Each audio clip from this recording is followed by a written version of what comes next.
A new trailer for Spider-Man Far From Home got dropped this week. If you have not seen the trailer yet, a link to the video can be found in the card above or the description below. One of the big surprises was Nick Fury of S.H.I.E.L.D. replacing Tony Stark, aka Iron Man, as the father figure to a young Peter Parker, aka Spider-Man. Since the storyline for Spider-Man Far From Home takes place just minutes after the ending of the Avengers Endgame, that raises an interesting question. Who is the better Spider Daddy? Tony Stark or Nick Fury? My name is cdreimer and welcome to my channel. Please comment, like, and subscribe, and click on the notification bell to see more videos like this. One of the nice things about Spider-Man Homecoming, when Sony rebooted the franchise with Tom Holland in the lead role, the origin story of Peter Parker becoming Spider-Man and the death of Uncle Ben was not rehashed all over again. Seriously, how many times does Uncle Ben have to die? Uncle Ben's tagline, "Great power comes great responsibility," was ruthlessly mocked by Peter B. Parker, an older and more cynical version of Spider-Man's alter ego, as it came up repeatedly in Spider-Man Into the Spider-Verse.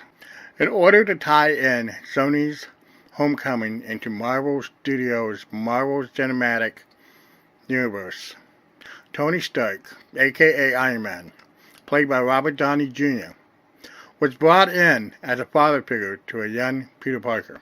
Tony Stark, as a father figure, is somewhat problematic. If the movies were faithful to the comic books, Tony Stark was more at home inside a bottle of booze than the Iron Man suit. And no kid wants a drunken father. Tony Stark in the movies stayed away from booze, but he had his own daddy issues with his father, being too busy saving the world to pay attention to him when he was younger. Something that Peter Parker picked up right away, struggled with in Spider-Man Homecoming, and died for in the Avengers Infinity War.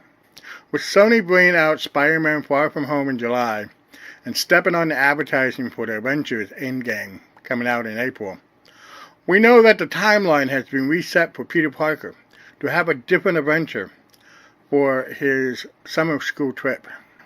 As for Nick Fury, played by Samuel L. Jackson, replacing Tony Stark as a father figure, it could be that he was in the neighborhood and staying on top of an emerging situation. Would Nick Fury make a better Spider Daddy than a young Peter Parker? That is hard to say, since so much about Nick Fury is unknown.